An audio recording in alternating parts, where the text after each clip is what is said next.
Rubber goods assembler. Now there's a job title you don't hear every day. I mean, it's not exactly the first thing that pops into your head when you think dream career, is it?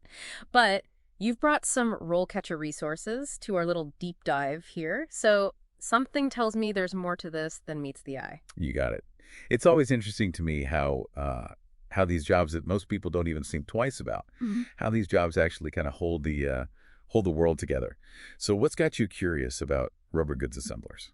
Well, I gotta say, the RoleCatcher stuff you dug up is pretty fascinating. We've got snippets from their career guide, info on their interview prep tools. They even have this thing where AI analyzes your resume to help you stand out to recruiters. It's a lot to unpack. But first things first, what does a rubber goods assembler actually DO all day? Let's say you're walking into this job for the first time. What's that look like? Okay, so picture this: you're on the factory floor, right? Yeah. It's kind of bustling. There's that hum of machinery in the background.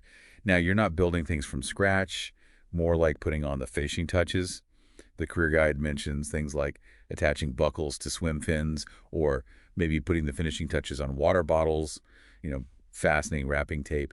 It sounds repetitive, definitely, but you can tell it takes a certain level of precision. Yeah, I can see that. Definitely not a job for someone with shaky hands.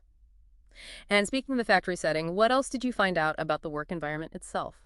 Well, they don't really sugarcoat it, that's for sure. They're very upfront about it being, standard factory conditions. So probably gonna be noisy. You might be wearing safety gear, and it sounds like you're on your feet a lot, potentially lifting heavy stuff. Not exactly a desk job. Okay, so you need to be ready to put in a little bit of physical effort. Gotcha. But here's something I found really interesting. They included these testimonials from people at all different levels, from entry level all the way up to like senior people. I'm curious, what'd you find about how the role actually evolves over time? You know what stood out to me? The progression. There's a very clear path of responsibility. They start you off with the basics, the basic assembly tasks, and then as you gain experience, you move on to more complex products. Start doing quality checks, and eventually you can even be the one leading teams, coming up with ways to improve those processes, training the new hires. So there's definitely room to move up the ladder if you've got the drive. I like that. But what about the job market itself? Is this a field that's growing or is it on the way out? Well, from what I gathered from the guide, it seems like a pretty stable industry. I mean, think about it. As long as we need things made of rubber, and we always seem to, this job isn't going anywhere. That's true. Okay, so we've talked about the day-to-day of the job itself, but let's talk about actually landing that job. The role catcher resources you found, they're not your typical job board, are they? No, not at all. They've got some pretty cool features. Got to give them that. Like they've got a ton of resources just in general, practicing interview questions, getting your resume looking sharp. But the thing that really caught my eye was this AI-powered analysis they talked about. Yeah, okay, let's break that down a bit. AI-powered analysis. What does that even mean when it comes to, applying for a job? So you upload your resume, right? And their AI, it analyzes everything, compares it to actual job descriptions, and then it tells you exactly what skills to highlight to catch a recruiter's eye. Wow, okay, that's pretty impressive. It's like having a secret weapon or something. They also mentioned this reverse matching thing with employers. What's that about? It's pretty cool, actually. Mm. So this is instead of you like sending out a million applications and hoping for the best, employers can actually use RoleCatcher to search for candidates based on their skills and experience. So they could actually find you based on your profile and reach out. Exactly. That's amazing. This Yeah. takes a lot of the pressure off, that's for sure. Okay, so let's say you make it past the AI and the reverse matching and all that. You still got to do the interview, right? What did they have to say about interview prep? Well, they really seem to emphasize, I guess, making sure you really understand the company and the role itself, like doing your homework. Right, so it's not just about, knowing how to assemble stuff in general, but showing them how your skills fit with what they need specifically. Yeah, exactly. And they actually gave some really good examples of how your past experience, even if it's not, directly related to rubber goods, can still showcase the qualities they're looking for. Smart. I bet that helps people feel a lot more prepared going in. Do they have any tips for people who get a little, nervous about interviews? Oh, for sure. They have a whole section on practicing your interview skills, like recording yourself, answering common questions, and even getting feedback on your performance. I'm sensing a theme here. hmm Is this where the AI comes in again? You know it. They actually use AI to analyze your delivery, your body language, how clearly you're getting your points across. Pretty wild. Wow, that's high tech. But it kind of makes sense. I mean, the job market's more competitive than ever, so having those digital skills can definitely give you an edge. Absolutely.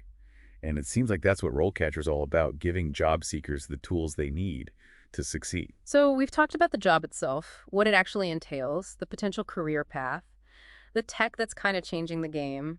Mm. But it's not all about robots and resumes, right? Oh, absolutely not. In fact, the guide really stressed the importance of soft skills too.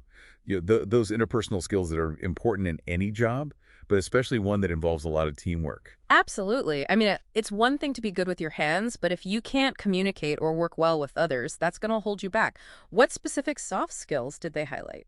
The usual suspects: communication, teamwork, problem solving. Think about it. You're on a busy factory floor. Things are going to go wrong. Deadlines are going to pop up. Being able to communicate clearly, work together effectively, and just think on your feet is essential. It's that mix of technical skills and people skills that really makes a difference, I think. Okay, so we've covered a lot of ground here, the day-to-day of being a rubber goods assembler, the career trajectory, the technology, the soft skills. It's a whole world, the world of rubber goods assembly. More to it than you might think. For sure. But here's something I keep coming back to. The guide mentioned this rise of automation in the manufacturing industry. How does that play into all of this? That's the big question, isn't it? And the guide actually addresses it pretty directly, talking about how automation is both a potential challenge and an opportunity. So on the one hand, you've got these machines, these robots, that could potentially take over some of those more repetitive tasks that are already being done by humans. And I imagine that's got to be a little unsettling if you're thinking about, like, long-term job security in this field. But then again, maybe it's not all doom and gloom, right? There's got to be another side to that coin. Right, exactly. And that's what I thought was really interesting about how they handled it in the guide, because they're not shying away from the automation thing at all. They're saying, look, this I see happening, but it's not just about replacing jobs. It's about, well, it's about changing the types of jobs that are going to be available. So what kinds of opportunities does that create for someone who wants to get into, say, rubber goods assembly? Well, the guide really stresses this idea that automation isn't just about replacing human workers with robots. It's about creating a need for skilled workers who can, operate those robots, maintain them, troubleshoot problems when they arise, that sort of thing. So now it's not just about being good with your hands. You got to be tech savvy too. Exactly. I mean, imagine being able to program a robotic arm on an assembly line, or knowing how to troubleshoot a software glitch that's holding up production. Those are valuable skills, and they're only going to become more in demand as automation keeps advancing. It's kind of like a 21st century twist on that old learn a trade advice. Except now the trade might be like robotics engineering or something. Totally. And the guide made a really good point about the importance of adaptability in this field, being willing to learn new things, to keep up with the technologies as it changes, maybe even pursuing certifications or additional training to stay ahead of the curve. That's going to be key for anyone who wants to, build a lasting career in this industry. So for our listener out there who's been on this little deep dive with us today, what's the one big takeaway you hope they walk away with?